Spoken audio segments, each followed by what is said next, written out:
আপনি কি জানেন এই দিদিভাই কি গান গাইবে?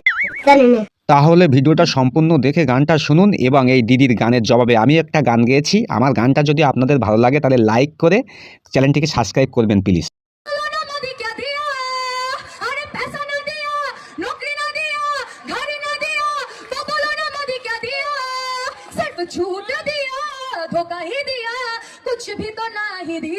প্রথমে আমি ভিডিওটা দেখে মনে করলাম ফাংশন হচ্ছে, তারপর ভিডিওটা খোলার পরে দেখলাম না, টিএমসির মিটিং হচ্ছে।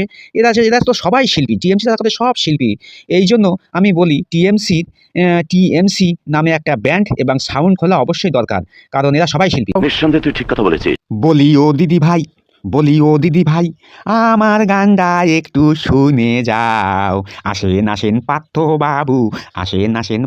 বাবু, চাকরি চুরি কইরা হাজার কোটি কোটি টাকা বস্তা আসেন জ্যোতি প্রিয় বাবু, আপনি তো বড় অন্যায় কইরা ফেলেছেন, গরিব মানুষের মুখের খাবার কেইরা কইরা খাইয়াছেন, তাই তো আপনার জেল খাটতে হইয়াছে।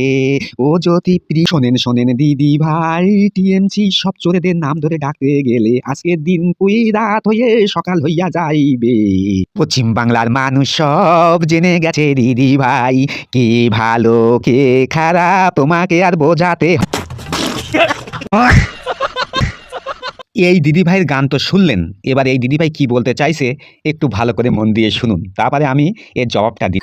আজকে যে বিজেপি যে মোদিজি যে অমিত শাহ আজকে আমার আপনার স্বাধীনতাকে কেড়ে দিতে চাইছে, যারা বলেছিল আমরা সরকারে আসলে 2 কোটি চাকরি দেবো, যারা এখন আরে থাম তুই, চোরেদের চুরি না করতে দিলে জেলে ভরলে স্বাধীনতা কেন হয়? হ্যাঁ, সাধারণ মানুষের তুমি বোকা বানাচ্ছ। হ্যাঁ, তোমরা ভারতবর্ষে বিজেপি শাসিত রাজ্যগুলো কত উন্নতি হচ্ছে, এমনকি আমাদের বাড়ির পাশে বিহার, যে বিহারের নাম শুনলে লোকে চোখ মুখ উল্টো, তো সেই বিহার এখন কত উন্নতি করেছে।